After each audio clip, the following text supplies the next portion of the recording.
Саламатсыздар ма, құрметті оқушылар? Бүгінгі біздің сабағымыздың тақырыбы, яғни квадрат теңдеуі арқылы мәтін есептерді шеше білуіміз керек. Көп оқушыларымыз мәтін есепті шығарған кезде қиналады. Сол проблеманы шешуге тырысайық. Енді мәтін есептерді шығарған кезде не нәрсеге қатты мән беру керек? Біріншіден, ана мәтін есепті алгоритм құрып алайық. Басып қояйықшы. Мәтін есепті шығару үшін алгоритм деп қояйық. Алгоритм. Осы алгоритм бойынша жүруге тырысайық.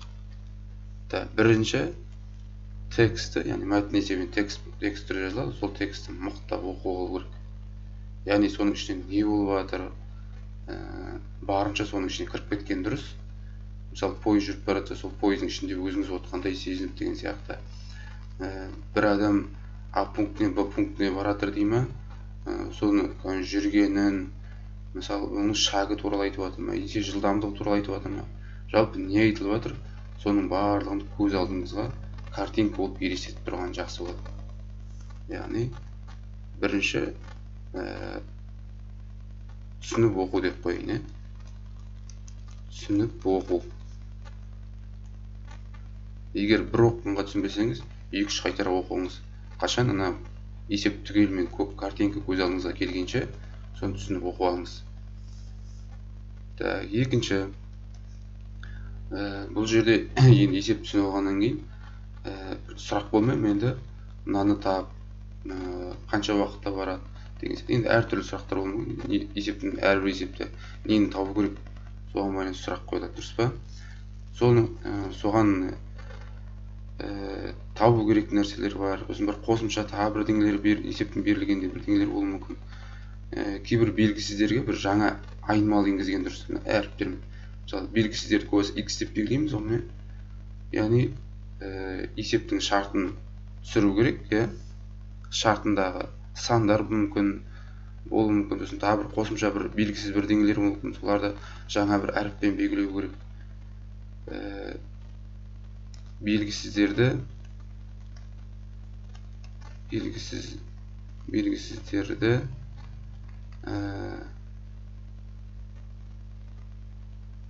келген бір әріппен белгілеу деп қойын.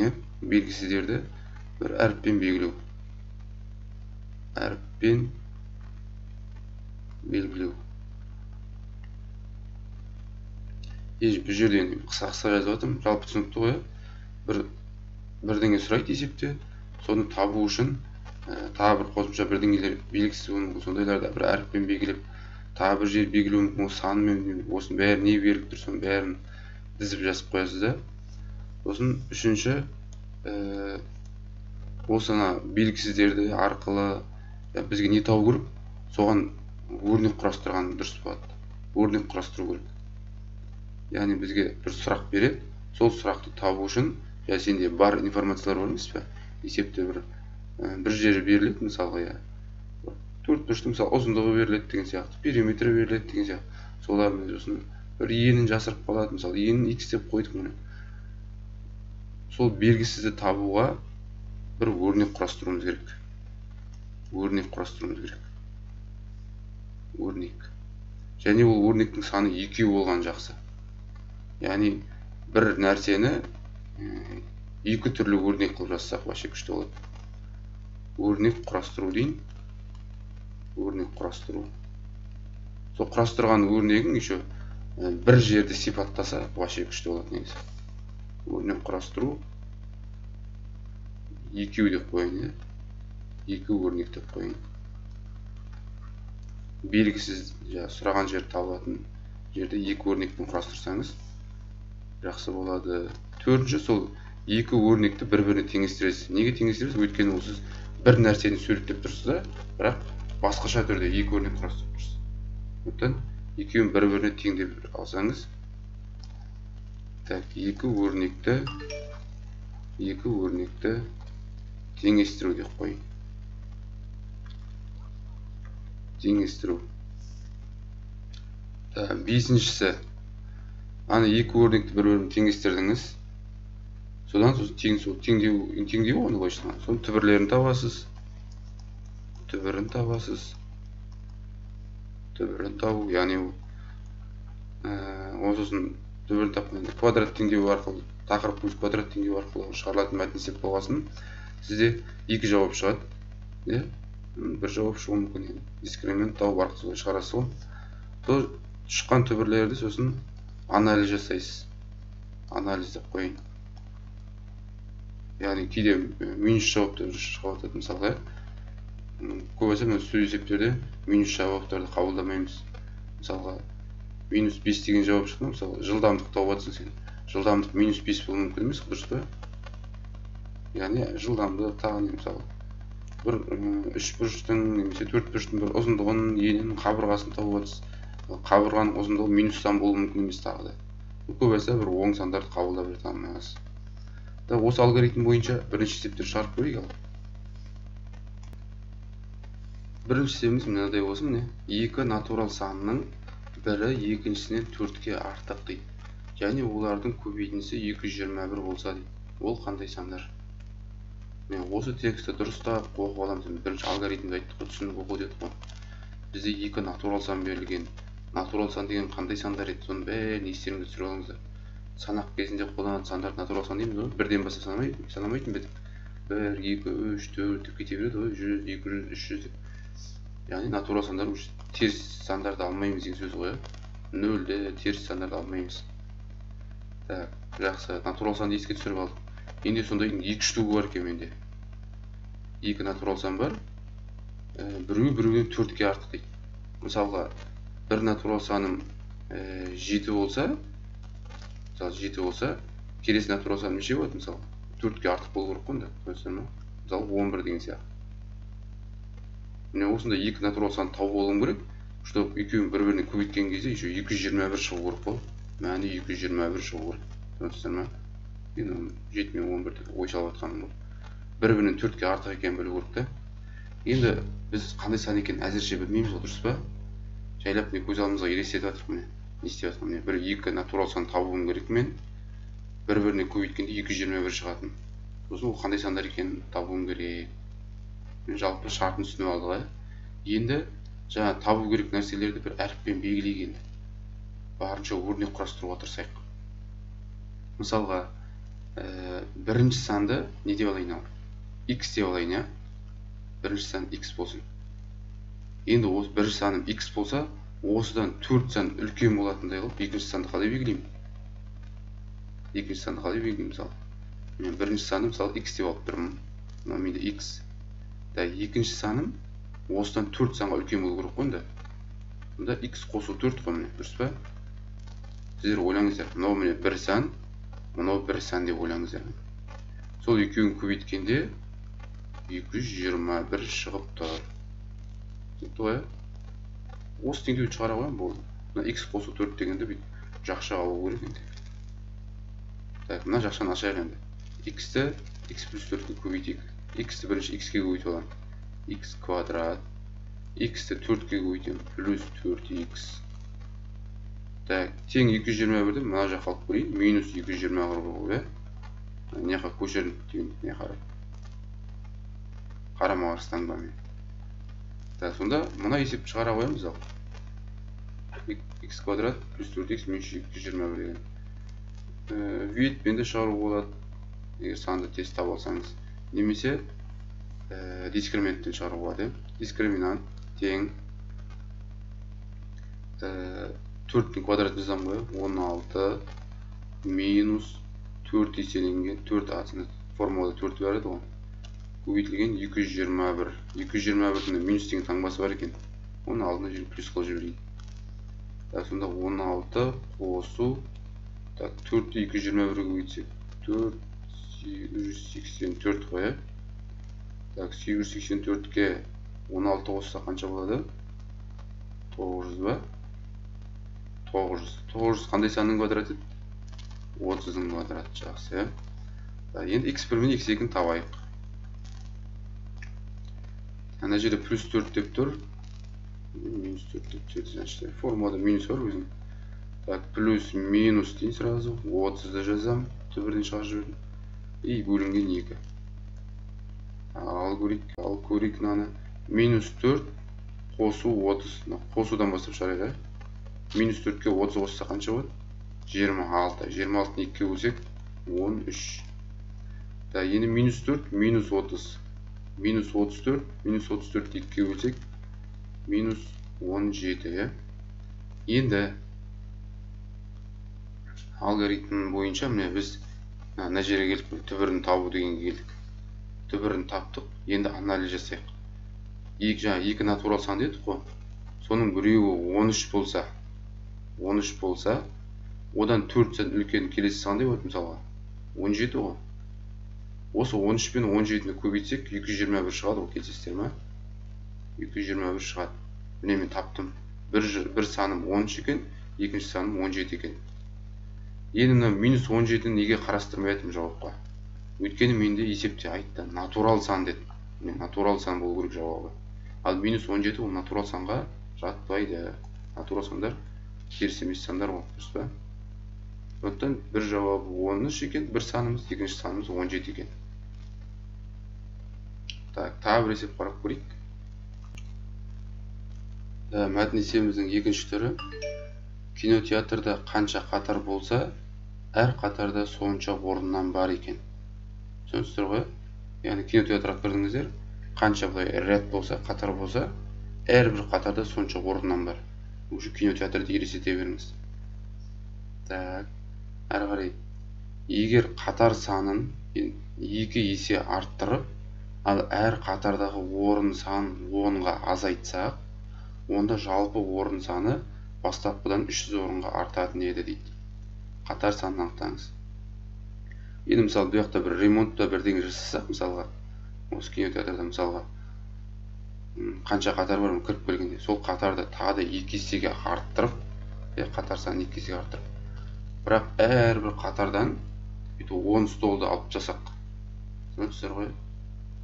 Сол кезде 300 орынға көп болады дейді. Осындай ремонт жүргізсек, тағы мына залға 300 адамды артығымен отырғызуға болады деп тұр ғой. Енді міне осыны егер көз алдыңызға бәрін елестетіп түсініп оқып алсаңыз, енді жаңа белгісіздерді әріппен белгілеуді бастайық. Қалай белгілеуге болады? Соны ойланып көрейік. Былай істеуге біз кинотеатрға кіріп бардық. Бізде былай істейік міне. Қанша қатар бар деп, мысалы, білмейміз ғой қанша қатар бар екен, дұрыс па? Мына қатардың санын x қылып қояйық міне. Қанша қатар екенін білмейміз, x деп қояйық. Және әрбір қатарда сонша орыннан бар дейді. Яғни x қатар қанша болса, x орында сонша екен міне. Мысалға міне 10 қатар тұрса, әрбір қатарда 10 орындықтан отыр ғой, түсінесіздер ғой. Енді мысалға общий место, общий орын нешеу? Мына осы кинотеатрда, соны табу үшін не істейміз? Мына x пен мына x-ті көбейтпейміз, дұрыс па? X квадрат болады уже. Мысалға 10 қатар, әрбір 10 қатарда 10 орындықтан болса, 10-ды 10-ға көбейтіп, мына кинотеатрға 100 адам сыяды деп айтасыңдар ғой, мысалға, дұрыс па? Яғни менде әзірше қатары мен әрбір қатарда орын санын білмегендіктен екеуін x деген әріппен белгілеп тұрмын. Түсінікті ғой? Сонда менде x квадрат адам сыяды бұл неге кинотеатрға. Енді жаңа ремонт жасайық. Бұл осы залға өзгерістер енгіземіз енді. Енді мен қатар санын x-ті 2 есеге арттыруым керек. Яғни 2 есе созуым керек. Яғни бұл қанша болады? Уже 2 есеге созсам, бастапқыда x еді ғой мынау. Осыны 2 есеге созсам 2x болады. Келісесіздер ме? Ал енді мына әрбір қатарда орын саны бар емес, әрбір қатар орын санын 10-ға азайтуым керек. Әрбір қатардан 10 столчикті алып, мына қатардың ішінен, мына қатардың ішінен 10 столчикті алып тастауым керек. Önde менен андай не шығады. Яғни мына жерде 10 адамды алып тастасам, яғни, то есть 10 орындықты алып тастасам, x азайтылған 10 болады. Келісесіздер ғой? Бастапқыда x еді, одан 10 орындықты азайтып, x азайтылған 10 болды. Так, енді бұл жерге қанша адам сыяды? Қалай жазам? Егер міне қатар саны 2x, әрбір қатардағы орын саны x минус 10 болса, мына жақта x пен x-ті көбейткендей, Бұл жақта да 2x пен x минус 10-ды көбейту керек. Сонда бұл не шығады? Бұл бізде мына новый не бар ғой, жаңа кино залымыз бар ғой. Соған қанша адам сиятын шығатын не? Бастапқыда ремонт жасамай тұрғанда x квадрат адам сиятын еді, қазір мұнша адам сияды. Так, екі кино залдың разницасы қандай? Есептің шартына қайтып келейікші. Онда жалпы орын саны бастапқыдан 300 орынға, міне 300 орынға артатын еді дейді. Жаңа мына қатар санын 2-ге созып, әрбір қатардан 10 орындықты азайттық қой. Сол шамалы выгоднылау 300 адамды артық сыйғызуға болады. Яғни мына жағы плюс 300 адам қосып алды, түсінесіздер ғой. Енді осы айтылғандардың бәрін көріп отырсыздар ма? Міне алгоритмнің үшіншісіндегі отырмын мен. Өрнек құрастырып тұрмын міне. И еще менде екі өрнек бар міне. Біреу x квадрат, біреу 2x, x минус 10. Сол енді екі өрнекті теңестіру керек. Екеуін теңестірейін десем, бірақ екеуі бір-бірінен тең емес қой, дұрыс па? Міне мысалы теңестірейік, x квадрат и мына жаққа 2x көбейтілген x минус 10. Міне. Мына екеуін бір-біріне тең деп айтуға бола ма? Болмайды, дұрыс па? Бір жағына 300 адам көп кетіп қалды. Енді теңдік сақталу үшін мына жаққа 300 адамды өзім қоссам, сол кезде екі жақ теңеседі, келісесіздер ме? Бастапқыда мен мынау бірінші кинозал, мынау екінші кинозал, новый кинозал. Мына новый кинозалда 300 адам көп. Сондықтан теңдік сақталу үшін мен мына жақта 300 адамды келіп, мына жаққа апарып қостым. Сол кезде екі жақта да бірдей адамдар саны болды. Осы теңдеумен келісеміз ғой. Екі жақ теңестім. Екі өрнекті теңестіру деген жерден өттім алгоритмнің төртіншісін өтіп жатырмын. Енді осының түбірін табуымыз керек. Осы теңдеуді шығар деген сөз ғой. Так, 300 қосу x квадрат тең.